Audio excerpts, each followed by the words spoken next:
Okay, so everything that's happening in Bangladesh right now to Hindus, we condemn. We don't support any of it. We just want to get the word out. The word out. Bangladeshis, all like Canadians here, whatever's happening in Bangladesh, we don't support it, and we hope to get everyone else's support in this.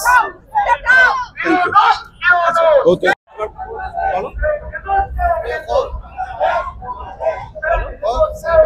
Save us.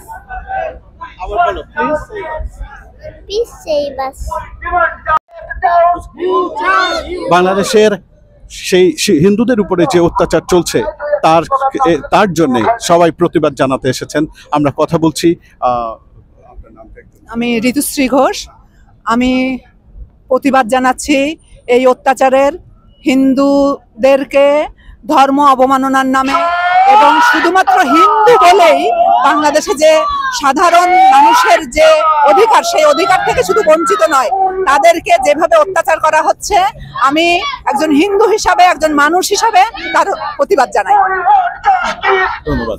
দেশের হিন্দুদের উপরে যে নির্যাতন চলছে তারই প্রতিবাদে টরন্টোতে যারা আছেন বাংলাদেশি হিন্দু, তারা সবাই এসেছেন প্রতিবাদ জানাতে।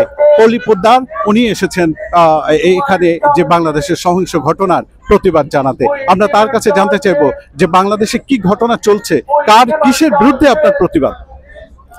Thank you very much.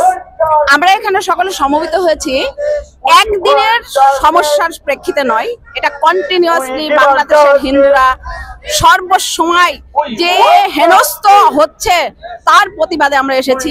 আমরা কোনো বিশেষ জনগোষ্ঠীর বিরুদ্ধে আমাদের এই প্রতিবাদ নয়, আমাদের নিজেদের বেঁচে থাকার, ভালো থাকার তাগিদে, সুস্থ থাকার তাগিদে এই আজকে দেখেন বাংলাদেশে মেয়েরা কিভাবে নিগৃহীত, নির্যাতিত।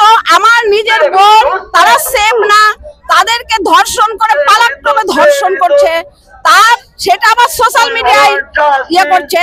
কত সাহস এদের!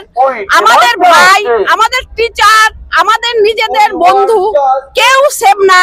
আমরা হিন্দুরা আর কত কষ্ট সহ্য করব? আমাদের হৃদয়ের এই কষ্ট, এই বেদনা কে কবে বুঝবে?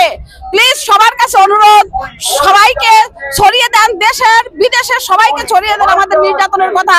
আমরা জাস্টিস চাই, জাস্টিস ফর বাংলাদেশি হিন্দুস। প্রিয় দর্শক, বাংলাদেশে হিন্দুদের উপরে যে চরম নির্যাতন চলছে তার বহিঃপ্রকাশ আজকের এই বিষয়গুলো। সবাই এসেছেন যে এই বাংলাদেশের হিন্দুদের উপরে নির্যাতনের প্রতিবাদ জানাতে। তারা চান জাস্টিস।